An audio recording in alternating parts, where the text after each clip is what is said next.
하나님 오늘 우리에게 주시는 말씀은 로마서 제5장 1절부터 5절까지 말씀입니다. 성경책이 있으신 분들은 함께 우리가 하나님 말씀을 보도록 하겠습니다. 로마서 5장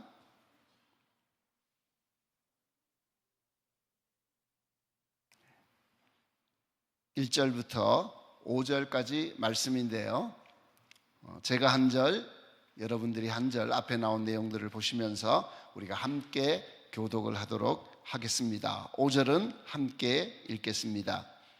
그러므로 우리가 믿음으로 의롭다 하심을 받았으니 우리 주 예수 그리스도로 말미암아 하나님과 화평을 누리자.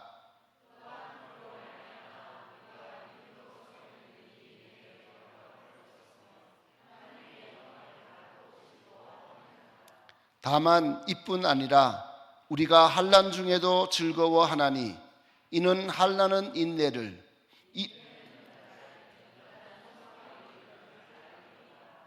소망이 우리를 부끄럽게 하지 아니함은 우리에게 주신 성령으로 말미암아 하나님의 사랑이 우리 마음에 부은 바 됨이니. 아멘. 오늘 우리가 읽은 로마서 5장 말씀은 그러므로 라는 말로 시작하고 있습니다.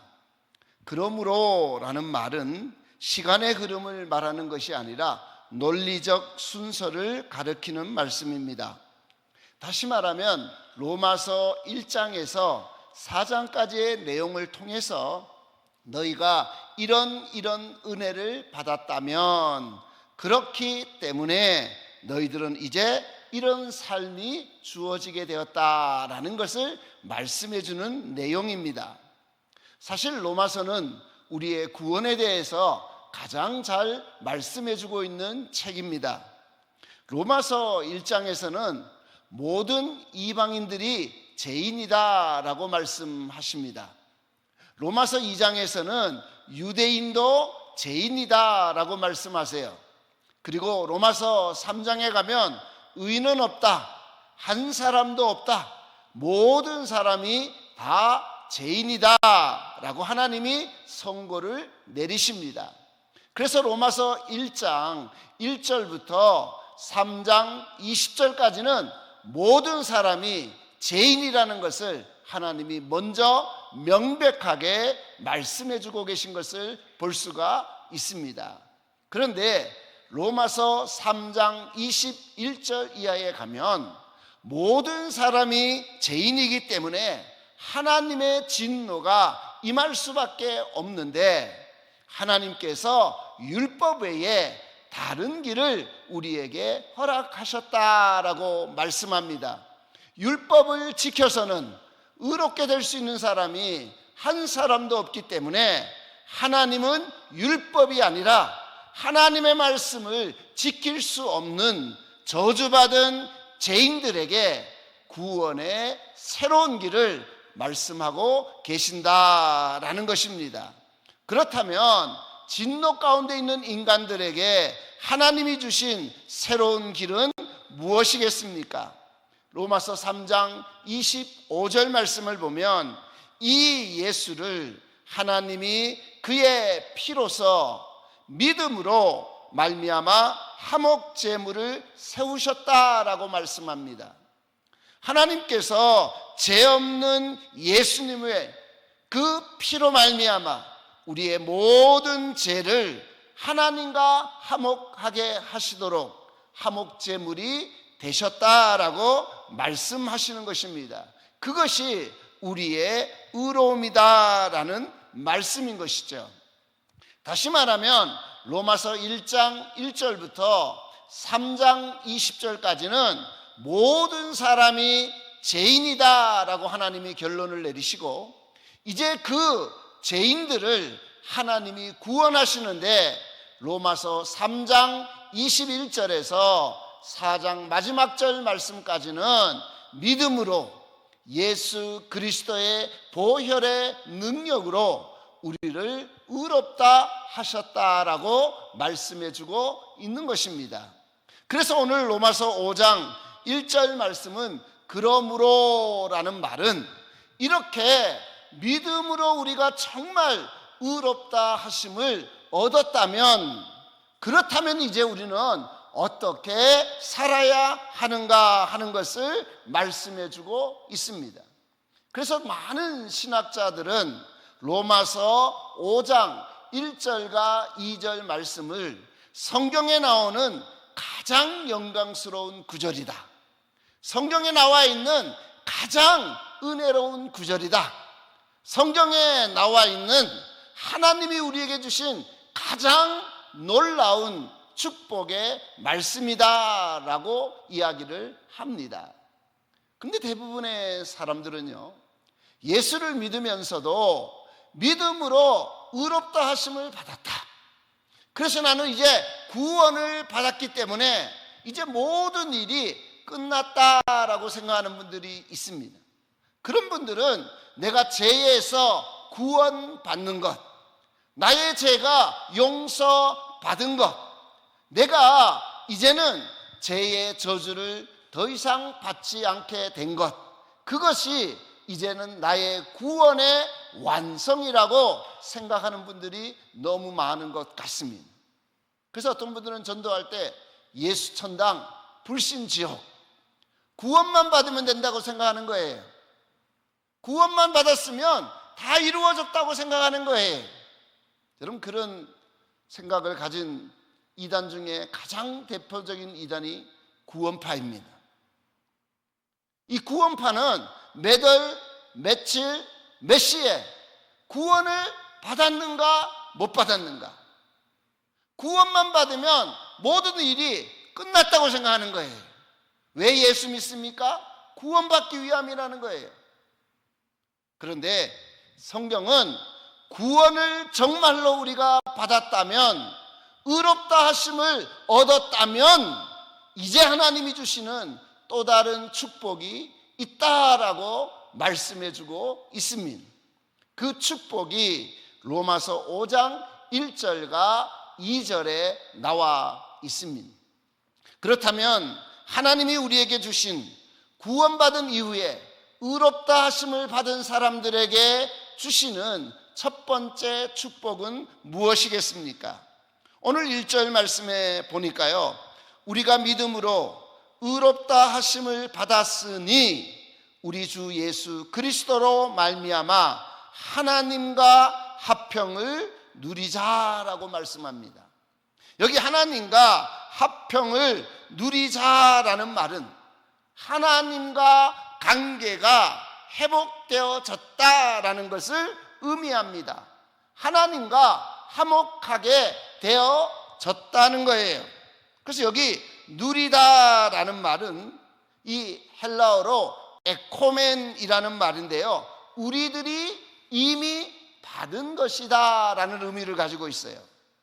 이걸 직설법적으로 번역을 하면 우리는 화평이 있습니다, 우리는 화평을 누리고 있습니다 라는 말이 되는 것입니다.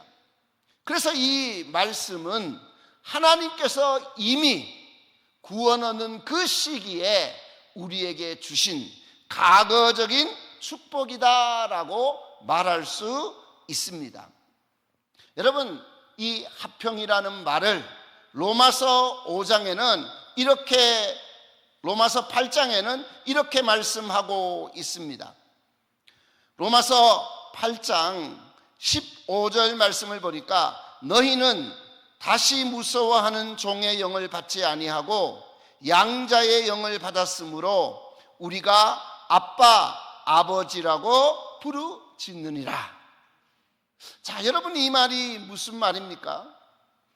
가끔 우리는 이런 생각을 하죠. 양자라고 얘기하면요, 한국에서는 별로 좋은 개념이 아닌 것 같아요. 아이고, 양자로 들어갔다면 참 불쌍하다. 아유, 저 친척집이 자녀가 없으니까 다른 집 아이를 입양했구나, 이렇게 생각할 때가 있죠. 제가 하와이에 저희 예수전도단 열방대학교가 있는데요, 그 학교에 갔더니만 이 어떤 백인 부부가 60이 넘으셨는데 한국 아이를 입양하셨더라고요. 그 아이의 이름이 보배였어요. 보배. 근데 한 3살쯤 된 여자아이를 이분들이 어답션, 입양을 한 거예요. 근데 그분이 그러는 거예요. 제가 한국에서 왔다니까 우리 딸 좀 꼭 만나주라고. 입양한 지 이제 얼마 되지 않아서 아직 영어도 못하고 한국에 있다가 지금 미국에 들어와서 아이가 엄청 어려워하니까 한국에서 온 당신이 좀 한번 만나주면 좋겠다라고 얘기를 했습니다. 그래서 제 마음 안에 부담이 있었어요. 아이가 얼마나 상처가 많을까, 아이가 얼마나 마음이 어려울까. 한국에서 힘들고 어렵게 미국으로 입양이 와서 백인 부부에게 입양이 되었는데 그 아이의 마음이 어떨까라고 생각을 했습니다. 그래서 만나기는 만나야 될 텐데 내가 무슨 말을 할까, 무슨 위로를 할까, 그런 생각을 했었습니다. 근데 어느 날 제가 그 하와이의 바닷가에 저희 열방대학에서 소풍을 갔는데요, 그때 그 부부도 그곳에 함께 했어요. 그러더만 저를 보더니만 그런 거예요. 지금 우리 딸이 저기 있으니까 와서 좀 만나 달래요. 그러면서 이분들이요, 보배야 라고 아이를 부르니까요, 그 아이가 막 뛰어오더라고요. 그러니까 그분들이 그러는 거예요. 이분은 한국에서 오신 분이다. 그러면서 저보고 그 아이를 이렇게 소개를 해 주었어요. 그랬더니 그 아이가요, 깜짝 놀란 거예요. 제가 보기에는 영어도 잘 못 알아듣는 것 같은데 딱 저를 보더니만요, 안녕하세요, 제 이름은 보배예요. 한국에서 입양을 했습니다. 저는 특별한 아이예요. 아이들이 굉장히 많은데 우리 엄마 아빠가 자기를 특별하게 선택해서 입양을 했다는 거예요. 제가 그 입양 아이들에 대해서 가지고 있는 편견이 싹 씻겨졌어요. 아니 어떻게 저렇게 아이가 언어도 잘 안 되고 말귀도 잘 못 알아들을 때인데 저렇게 좋아할 수 있을까?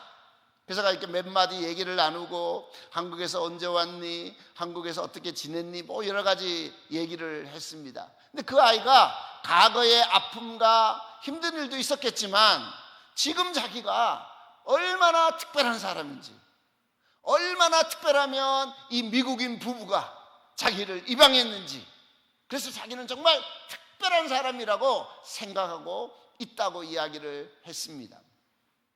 여러분, 우리가 로마서를 읽으면서 가끔 이런 생각을 합니다.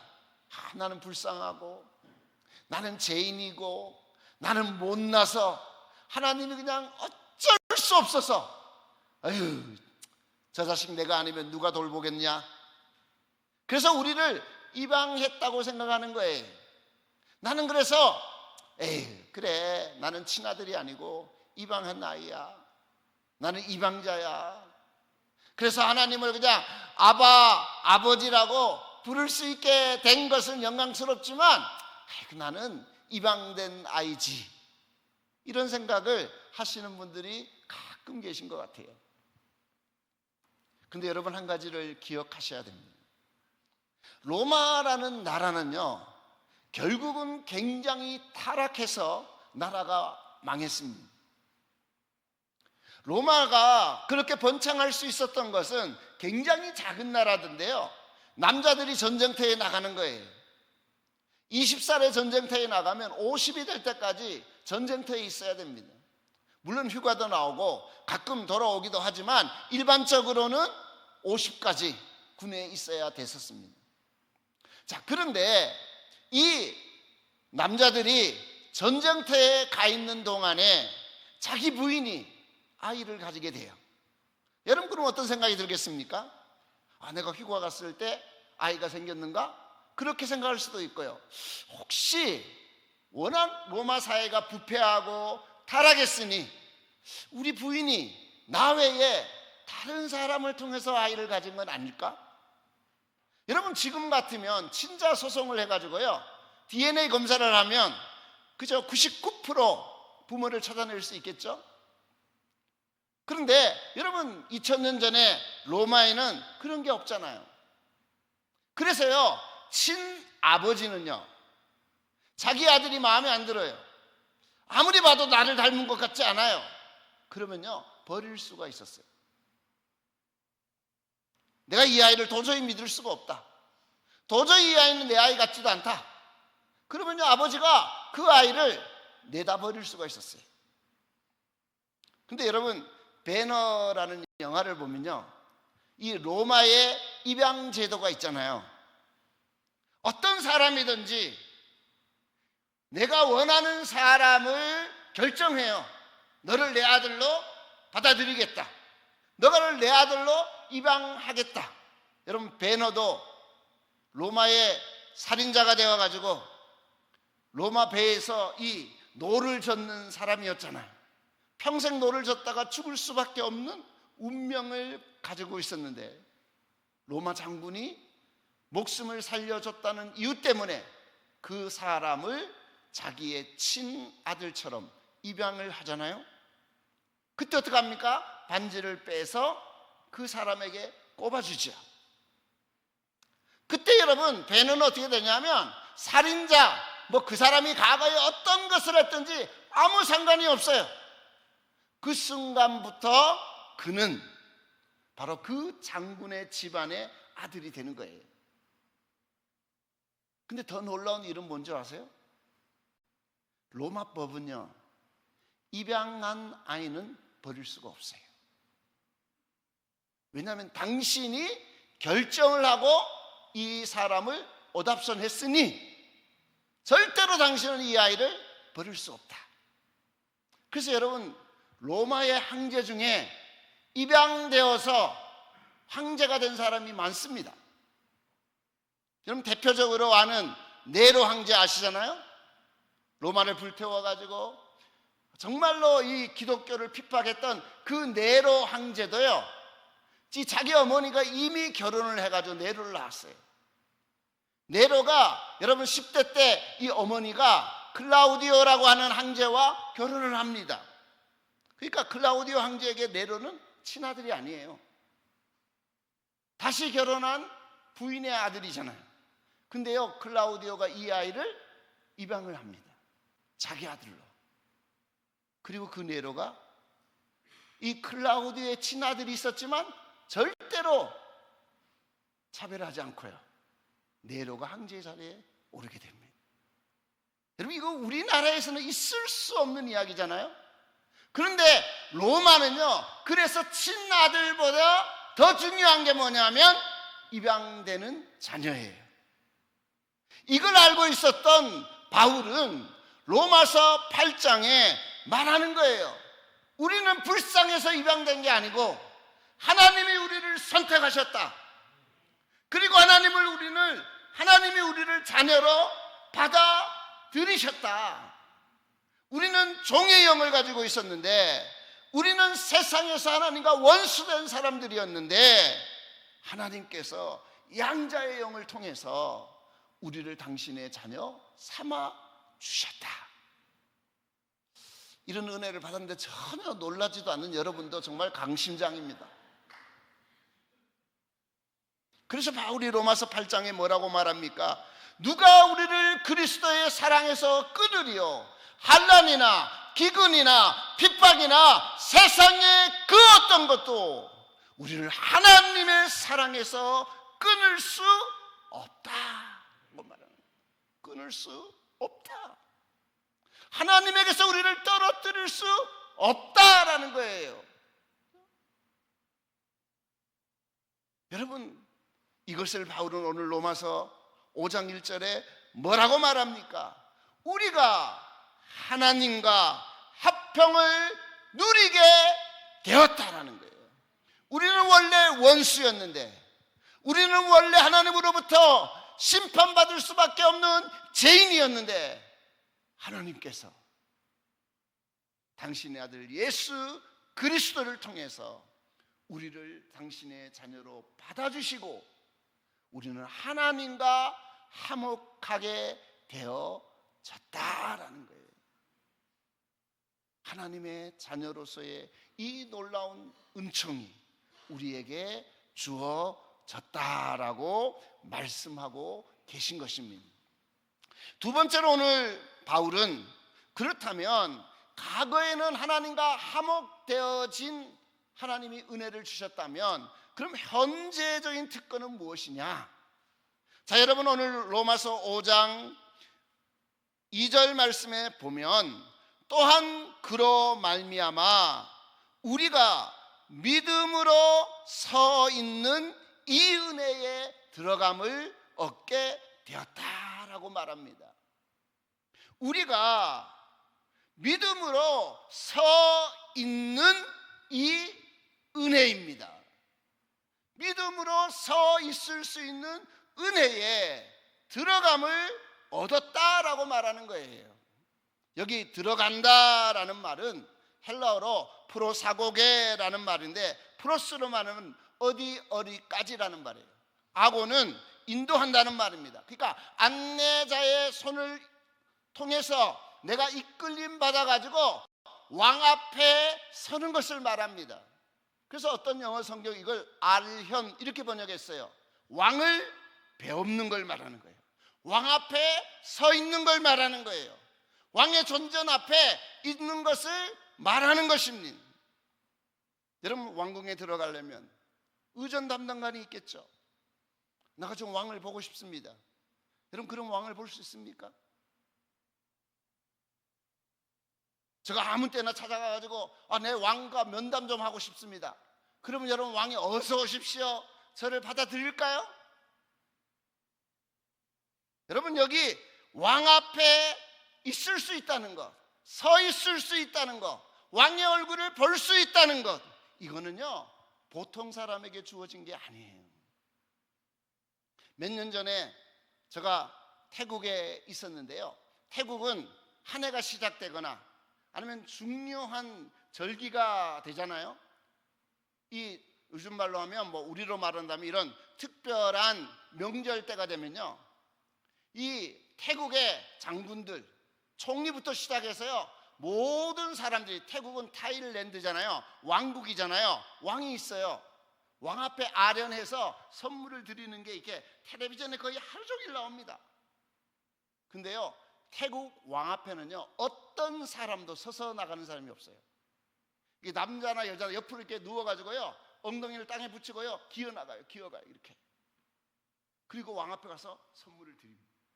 왕은 의자에 딱 앉아 있고요, 그 최고의 총리가, 군인의 그런 장군들이 막 정복을 입고요, 그 왕 앞에 이렇게 기어나갑니다. 이렇게 옆으로 개처럼.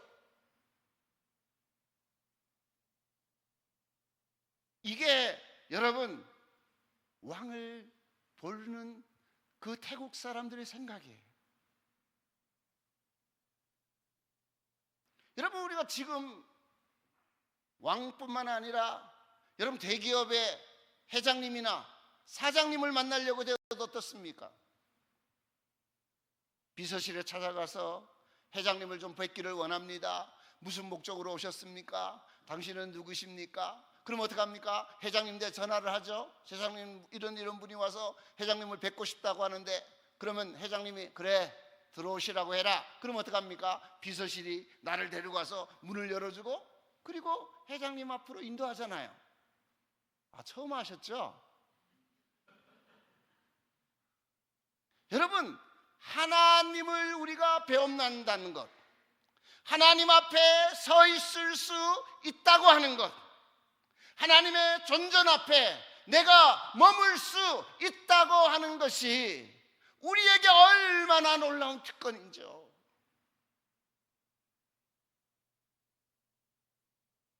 여러분, 여기 아련한다는 이 단어가 여러분 신약 성경에 딱 3번밖에 쓰이지 않았어요. 오늘 로마서의 5장 2절에 이 은혜의 들어감이라고 한 번 쓰였고요, 에베소서에 2번 쓰였는데 에베소서 2장 18절에 이는 저로 말미암아 아버지께 나아감 이렇게 썼고요, 에베소서 3장 12절에는 우리가 그 안에서 그를 믿음으로 말미암아 담대함과 하나님께 당당히 나아감을 얻었느니라. 이게 성경에 딱 3번밖에 안 나오는 단어예요. 그만큼 중요한 단어입니다. 여러분, 에스더서를 읽어보면 에스더가 아하수에르라고 하는 페르시아의 왕, 여러분 영화에 이 300이라는 영화가 있었죠. 크세르크세스가 아하수에르입니다. 근데 이 아하수에로 왕 앞에 나가는데 에스더가 왕비예요. 그런데 이 하만이 중심이 되어가지고 모든 유대인들을 죽이려고 하는 제비뽑기를 하고, 이걸 부림절이라고 하죠. 날짜를 잡았어요. 이날이 되면 모든 유대인을 죽여버리자, 날짜를 정해놨어요. 왕의 칙령이 내려졌습니다. 외삼촌 되는 분이 와서 그 이야기를 하죠. 모르드게가 이야기를 합니다. 너는 왕궁에 있으니까, 너는 왕후니까 이 재앙을 면할지 모르지만 우리 모든 유대인들은 정해진 날이 되면 부림절에 다 죽게 된다. 너가 지금 왕 앞에 나가서 우리 백성이 이런 상황 가운데 있다는 것을 좀 얘기해야 되지 않겠냐? 그때 에스더가 이런 말을 합니다. 나도 왕을 배웁지 못한 게 한 달이 지났습니다. 왕이 부르지 않는데 내가 왕 앞에 나가면 왕이 나를 죽일 수 있습니다. 내가 우리 민족이 지금 멸종할 수 있는 위기에 있으니 저를 위해 기도해 주십시오. 에스더가 3일을 금식하고 온 이스라엘이 기도하고 에스더가 아하수에로 왕 앞에 나가지 않습니까? 왕이 금지팡이를 내밀지 않으면 그 자리에서 죽을 수밖에 없죠. 그래서 에스더가 나가면서 했던 말이 뭡니까? 죽으면 죽으리라. 죽으면 죽으리라. 왕의 허락이 없이, 왕이 초대하지 않은 아련의 자리, 그 자리에 나가는 것은 목숨을 내어 놓는 일인 거예요. 그리고 놀랍게도 에스더가 왕 앞에 나갔을 때 왕이 금지팡이를 내밀지 않습니까? 그래서 에스더가 목숨을 구하게 되고 왕을 잔치 자리에 초대하면서 하만의 계략이 드러나도록 하는 일이 있었습니다. 여러분, 오늘 로마서 5장에서 사도 바울은 우리에게 이야기합니다. 하나님이 우리에게 주신 가장 놀라운 축복은 내가 왕 앞에 서 있을 수 있다는 이 은혜, 왕의 존전 앞에 내가 서 있을 수 있다고 하는 이 은혜, 내가 지금 예배의 자리에 서서 하나님을 예배하고 찬양할 수 있다는 이 은혜, 나 같은 죄인이 내가 어떻게 감히 온 세상을 창조하신 그 하나님의 존전 앞에 내가 나가서 머물 수 있는가? 근데 많은 분들은 예배가 축복이라고 생각하지 않는 거예요. 벌써 주일이 다가오네. 오늘 예배는 왜 이렇게 길어? 뭐 이렇게 뭐 그냥 주일 예배도 나오기 힘들어 죽겠는데 또 화요일 날 오라고 그러지. 눈치 보이고 또 안 가면 또 목사님 저 텔레비전 다 보고 계실 거야. 전화 온다 이제 곧 있으면. 그래서 하나님 앞에 나가는 게요, 특권이 아니라 뭔가 별로 하고 싶지 않는데, 별로 원하지 않는데 그냥 억지로 그 자리에 앉아가지고, 그래서 또 그냥 오기는 왔으니 힘들잖아요. 감사합니다 주님, 사랑하는 자에게 잠을 주시니 감사합니다.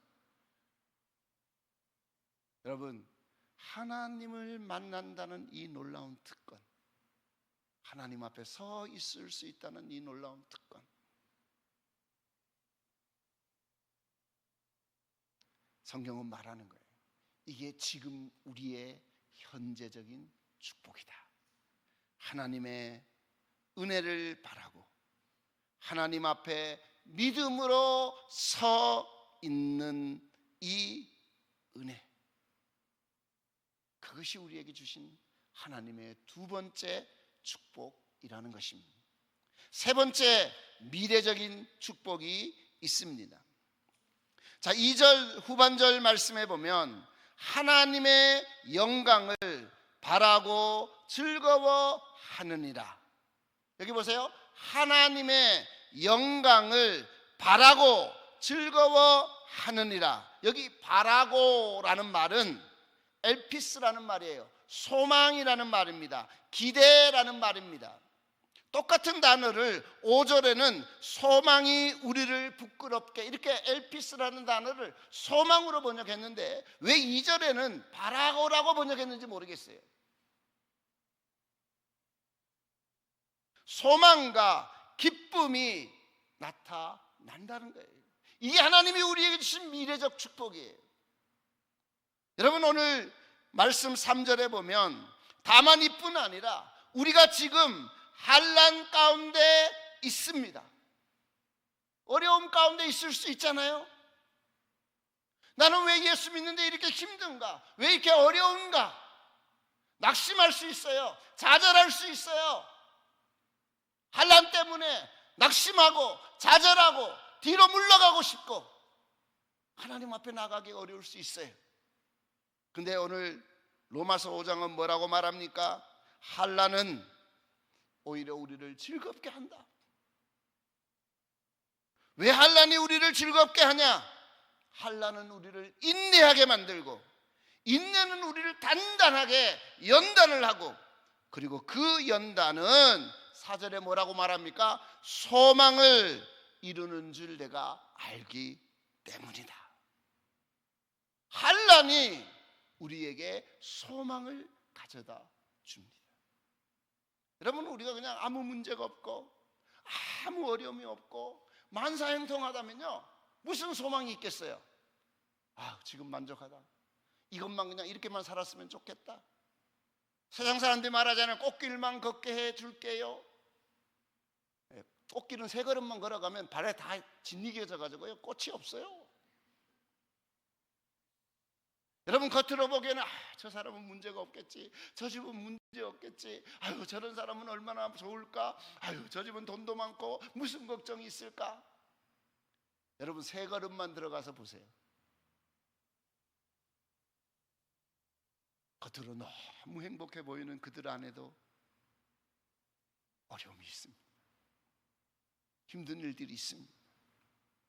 저도 이렇게 앞에서 말씀 전하지만 막 저분 목소리도 크고 대단할 것 같죠? 저희가 한 발자국만 다가오면 얼마나 문제가 많은지, 얼마나 많은 어려움들이 있는지.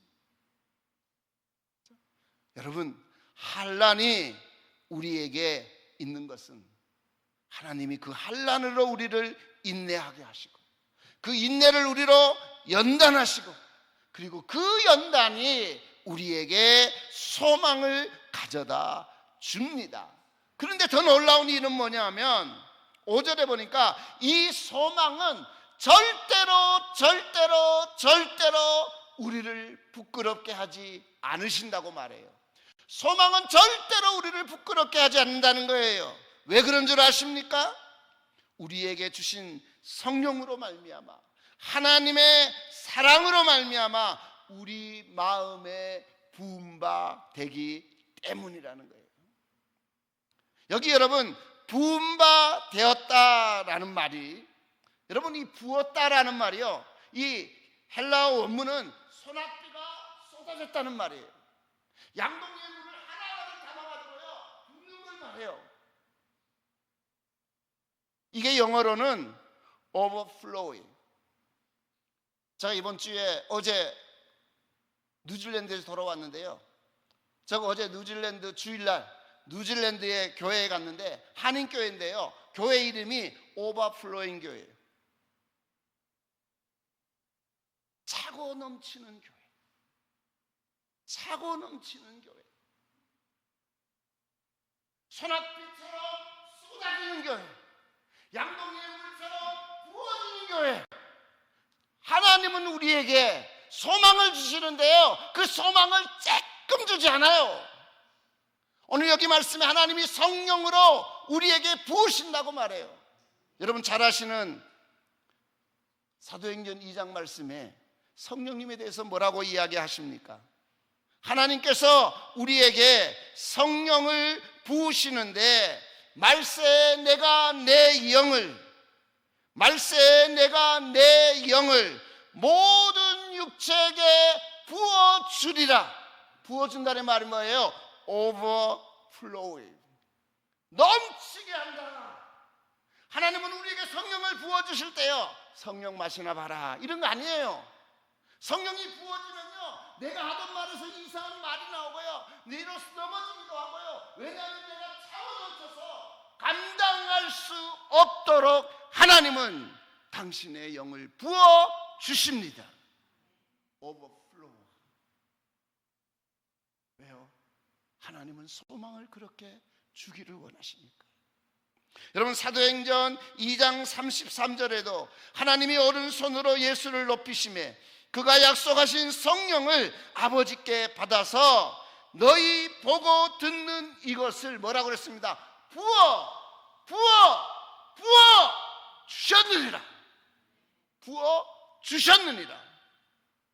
하나님의 영으로 충만케 하시는, 넘치도록 하시는 것.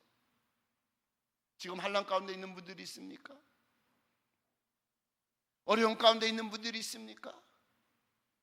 나는 소망이 없어. 나에게 무슨 미래가 있겠나? 내가 뭘 기대할 것이 있겠나? 그래서 좌절하고 힘들어하고 어려워하는 분들이 있으십니까?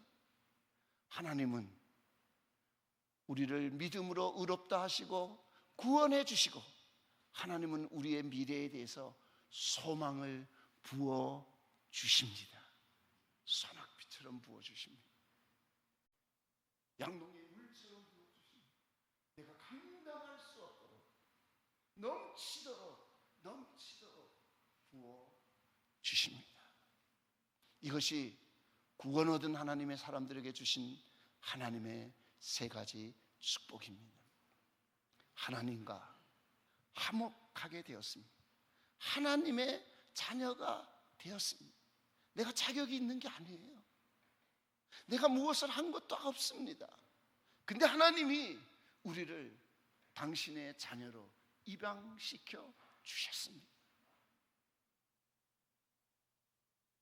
그리고 하나님이 우리를 당신 앞에 서 있을 수 있도록, 당신 앞에 가까이 나올 수 있도록 하나님의 그 품 안에 하나님이 우리를 안아주시고 하나님과의 가장 가까이에 있게 해 주셨습니다. 그리고 하나님이 환난 중에 낙심하고 좌절한 우리에게 하나님의 소망을 부어 주십니다. 소낙비처럼, 양동이의 물처럼 오버플로우 하시는 것, 충만케 하시는 것, 넘치게 하시는 것입니다. 여러분, 이 소망으로 이 한 주간도 승리할 수 있기를 바랍니다. 우리 함께 기도 드리겠습니다.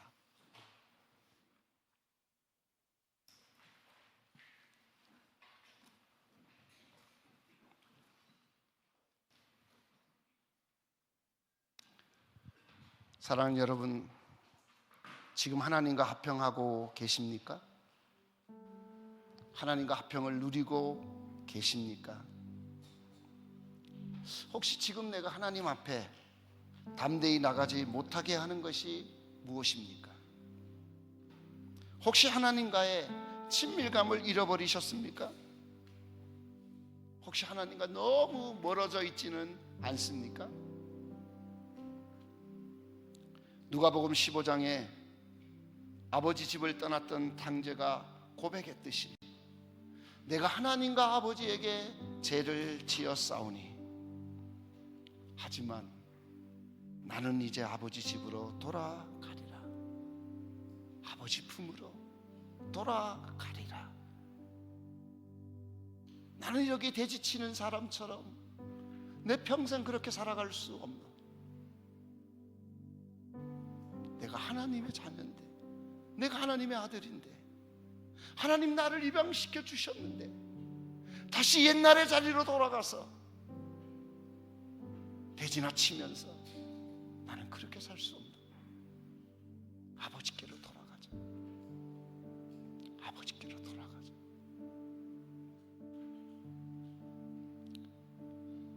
여러분, 하나님 앞에 우리가 이 시간 기도할 때 하나님, 내가 하나님 더 가까이 나가고 싶습니다. 하나님과의 친밀감들이 회복되어지기를 원합니다. 언제부턴지 내가 주님과 너무 멀어졌습니다. 내가 주님과 너무 멀리 떨어져 있습니다.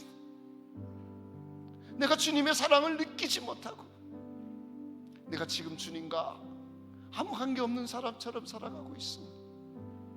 주님, 내가 아버지께로 돌아갑니다. 주님, 내가 아버지께로 돌아갑니다. 우리가 이 시간 함께 주님 앞에 간절한 마음으로 우리가 함께 기도드리겠습니다. 오 하나님 아버지, 감사합니다. 주님,